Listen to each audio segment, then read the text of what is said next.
Kisah Khawlah binti Azur, pedang Allah dari kalangan perempuan. Islam telah melahirkan banyak pahlawan.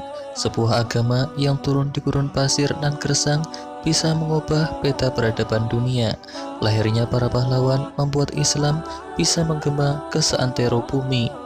Bukan kaum lelaki saja yang bisa menjadi pahlawan Islam, kaum perempuan pun bisa menjadi sosok yang menginspirasi, bahkan di medan perang.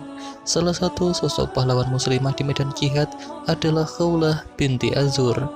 Jika julukan pedang Allah untuk kalangan laki-laki disematkan kepada Khalid bin Walid, maka Khawlah adalah pedang Allah dari kalangan perempuan. Keberaniannya yang amat besar, bahkan ketangguhan Khawlah saat berjihad melawan Romawi di medan jihad, menginspirasi pasukan kaum muslimin yang berisi para lelaki. Awalnya, Khawlah bertugas seperti halnya mukminah lain sebagai petugas medis, mengobati pasukan muslimin yang terluka. Namun, saat mengetahui kakak kandungnya Diroro bin Azur tertawan musuh, keberanian Khawlah bangkit. Khawlah dan kakaknya sangat dekat, bahkan Diroro lah yang mengajarkan tentang ilmu perang kepada Khawlah. Khawlah sendiri cukup mumpuni memainkan senjata, fisiknya juga menunjang, ia tegap, tinggi dan gesit. Khawlah juga jago menunggangi kuda. Maka diambillah senjata, kemudian ia menutup seluruh tubuhnya kecuali matanya saja. Berpaculah Khawlah menyeruak ke pasukan musuh. Pasukan yang saat itu dipimpin Khalid bin Walid sedang terpukul. Mereka terdesak oleh serangan raksasa Romawi. Namun mereka terkesiap. Mereka melihat barisan kaum muslimin, seorang kesatria yang gagah berani datang menunggang kuda. Ia menyergap setiap musuh Allah dan membunuhnya. Tak tampak ketakutan sama sekali. Pasukan kaum muslimin pun terheran. Siapakah gerangan kesatria yang berani menyerang saat pasukan terdesak? Tidak tampak wajahnya, hanya sekelebat pandangan mata. Sang panglima Khalid bin Walid juga turut penasaran. Maka diikutilah sang penunggang kuda tersebut di tengah-tengah pertempuran. Saat mendekati pejuang misterius tersebut, Khalid berkata, "Demi Allah yang telah melindungi seorang pejuang yang berani membela agamanya dan menentang kaum musyrik, tolong buka wajahmu." Khawlah belum mau menjawab pertanyaan sang panglima perang karena masih banyak musuh yang harus dihadapinya. Khalid mengejar, lalu mengulangi pertanyaannya.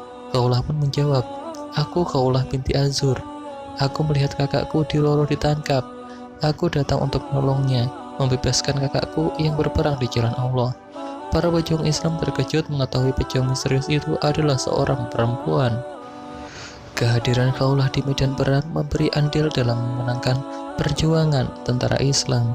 Tapi nasib kakaknya belum jelas karena sampai akhir peperangan keberadaannya belum diketahui. Teka-teki itu pun terjawab setelah Romawi mengajak damai. Diroro ditawan di Homs karena telah membunuh anak raja dan banyak tentara Romawi. Khawlah tidak mau tinggal diam.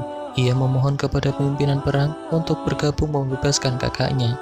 Khawlah pun kembali berlaga di medan perang dengan jubah serba tertutup.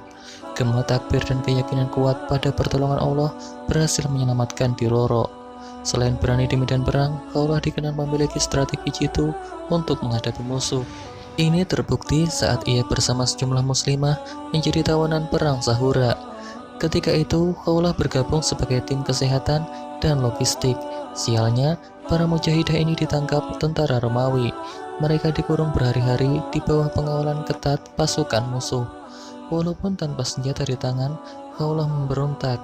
Ia menyusun strategi agar bisa menyelamatkan diri bersama teman-temannya. Langkah awal yang dilakukan Khawlah ialah memotivasi mereka agar mau bebas sebelum dijelajahkan oleh para tentara musuh. Khawlah tidak kehilangan akal, walaupun bukan senjata sesungguhnya. Khawlah mengajak para mujahidah memanfaatkan apa yang ada di sekitarnya, seperti tiang-tiang dan tali kemah. Hal yang penting, para mujahidin yakin pertolongan Allah pasti datang untuk melepaskan para pejuang muslimah dari tentara Romawi. Ingatlah, syahid lebih baik bagi kita daripada dihinakan kaum kafir, kata Khawlah.